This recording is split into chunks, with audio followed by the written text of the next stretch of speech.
Greetings, and welcome to another episode of the Virginia Hospital and Healthcare Association's Patients Come First podcast series. Podcast episodes are available on VHHA.com and on popular podcasting hosting sites and apps including Apple Podcasts, Spotify, Pandora, and others. Episodes of the podcast also air each Saturday at noon and Sunday at 10 a.m. on 100.5 FM, 92.7 FM, and 820 a.m. across Central Virginia. Send any questions, comments, or feedback to pcfpodcast@vhha.com.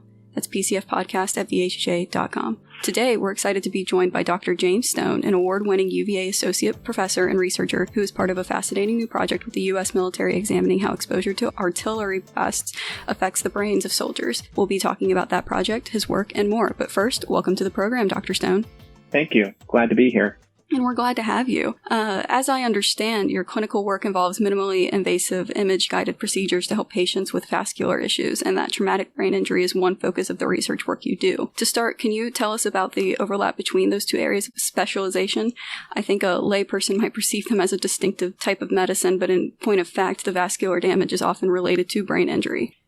Yeah, absolutely. So my clinical work is somewhat distinct from my research. I am a vascular and interventional radiologist. I do image-guided procedures throughout the body, really using the vasculature as a route in order to be able to do therapies in a more of a non-invasive fashion. So, a procedure that someone would have required surgery for some years ago can now be done helping to use the body's vasculature as a guide in order to be able to get to the area that you'd like to treat. The vasculature is also very relevant in traumatic brain injury, and it's particularly relevant within our military service members as well. We're learning more and more that blast can affect the vasculature in a way that it can start to break down some of the boundaries between the blood vessels and between the brain, and that can set up a whole cascade of consequences that can have a significant impact on service members' overall quality of life.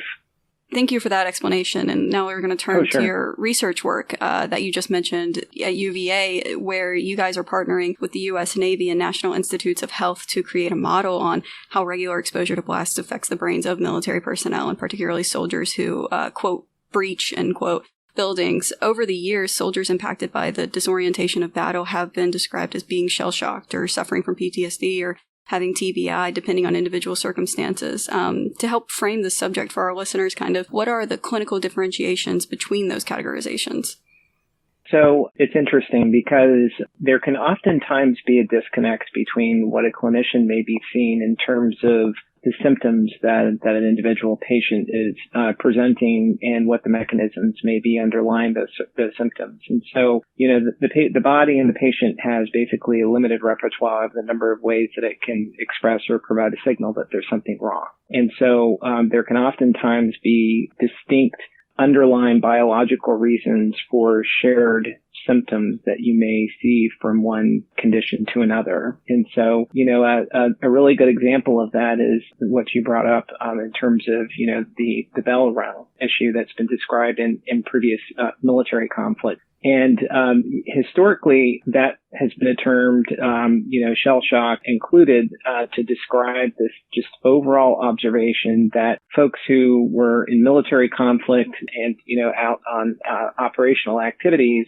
may have these vague neurological symptoms that, at least historically, we couldn't quite put our finger on in terms of understanding exactly what may be going on there. And so there's been a lot of research that's been done really over the last 15 years or so, particularly following the current armed conflicts that started in the early part of the 2000s, in order to better understand what the overall features of the military environment could contribute to some of those clinical observations.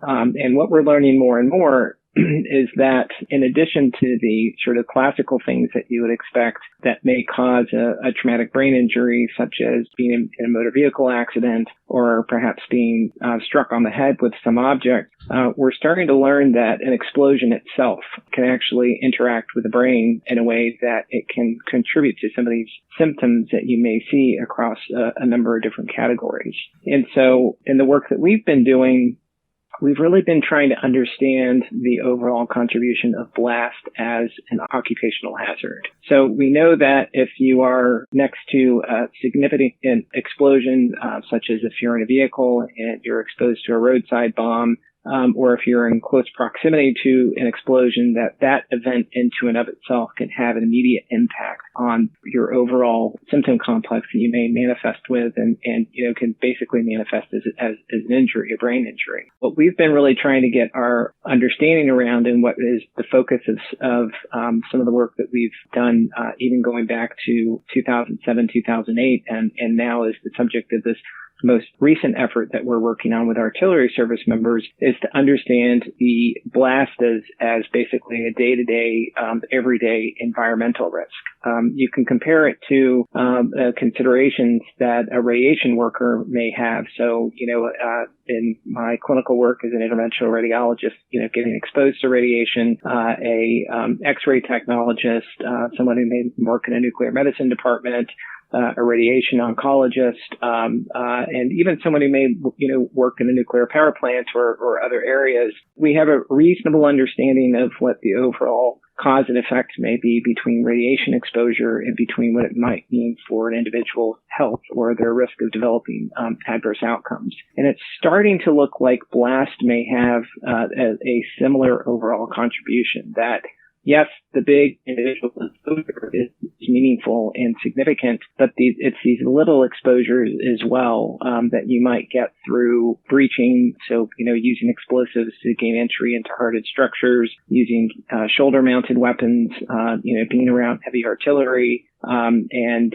being around, doing road clearance, being around roadside bombs, and so on and so forth, as a part of just sort of, clearing the roadway and detonating those explosives in a controlled fashion, that those day-to-day exposures over a career may actually accumulate, and as a service member progresses on with their career, that it may manifest in some of these symptoms that we sort of classically associate with traumatic brain injury, such as difficulties with short-term memory, or headaches, or mood changes, and some of these other things that again sort of fit into that category of sort of the body's manifestation of a neurologic symptom complex.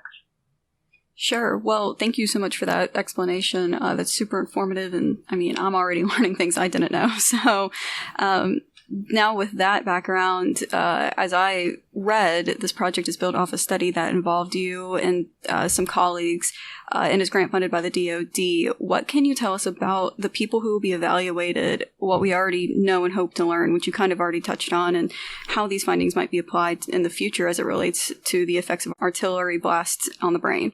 Absolutely. So a lot of this foundation of the work comes from what we've learned from the breaching communities. And so back in 2006, 2007, we started working with a group in Quantico, Virginia at the Marine Corps base there that are involved in both receiving instruction and providing instruction for how to do breaching activities out in the field. And so, again, as we alluded to, a breaching activity is basically using explosives in order to be able to get fast entry into a building. It may be using explosives to a door to basically defeat that door, even using larger charges to get directly across a concrete wall or perhaps through a roof as well. And through this work that we've done with the service members in Quantico, and then through some follow-on work based upon our initial findings from the Quantico study, looking at breachers that are a little bit further on in their career versus individuals that were matched to those breachers based on age and other values,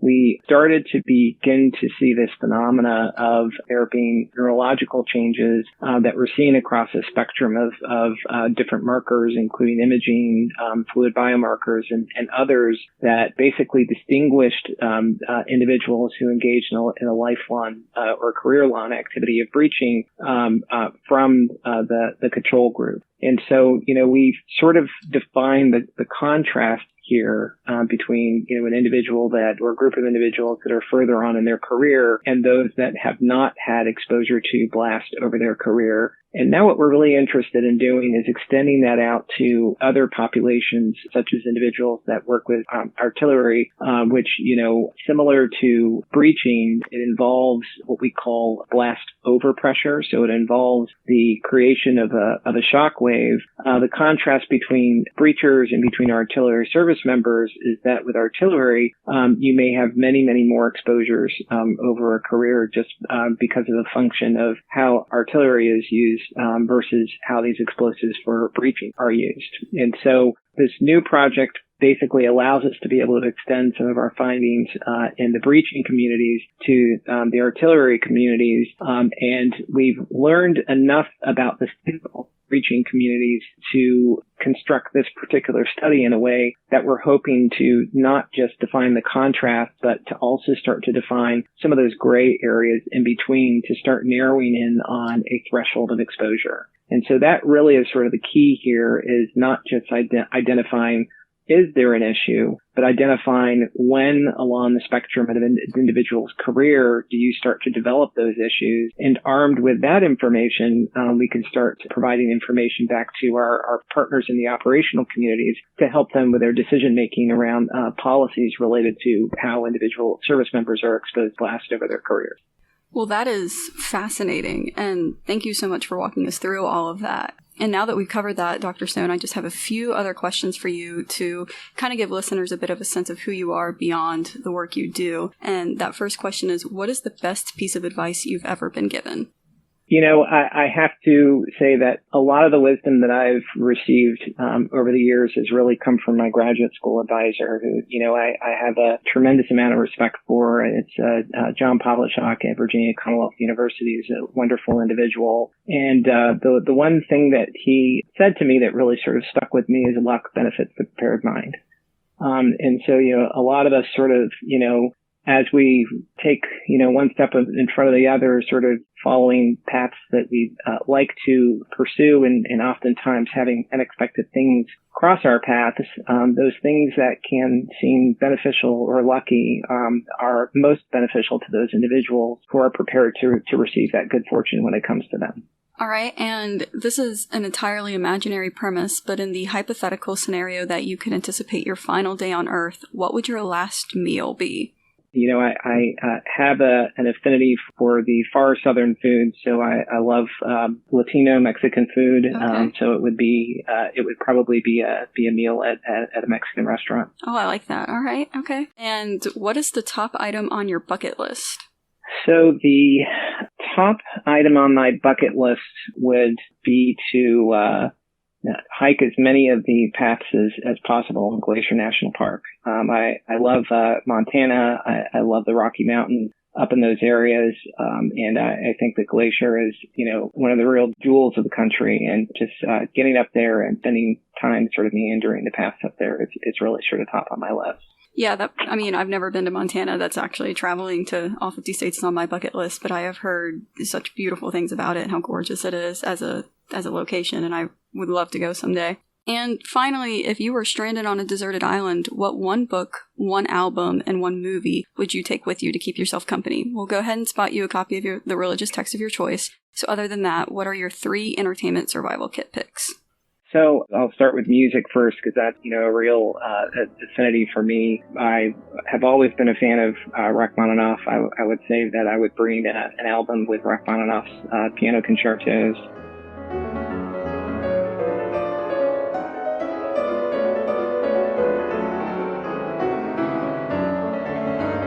In terms of movies, I've always been a fan of C.S. Lewis, and there's a movie that was made a number of years ago called Shadowlands that sort of described his life. I'll manage somehow. Don't worry about me. No, I think it can be better than that. I think it can be better than just managing. What I'm trying to say is that the pain then is part of the happiness now. And that was great, you know, what I'd like to have with me. And in terms of books, that is very challenging. And this may be sort of an odd response, but I do like at times sort of reviewing catalogs of various entities that are in the heavens. And so I'd say that I'd probably bring an astronomical atlas with me, just so if I was sort of trapped on a deserted island, presumably it would be in an area with low light pollution, that I'd be able to kind of look up at the heavens and be able to name those things that I'm seeing over me in what would hopefully be one clear night after another. Well, that sounds nice. That sounds very nice. I like that answer a lot. And that brings us to the close of another episode of Virginia Hospital and Healthcare Association's Patients Come First podcast. If you liked what you heard, please make sure to leave us a 5-star review on Apple Podcasts and subscribe so you know when new episodes are released. And thanks again to our guest, Dr. James Stone, for joining us today. Thank you for having me. Appreciate it.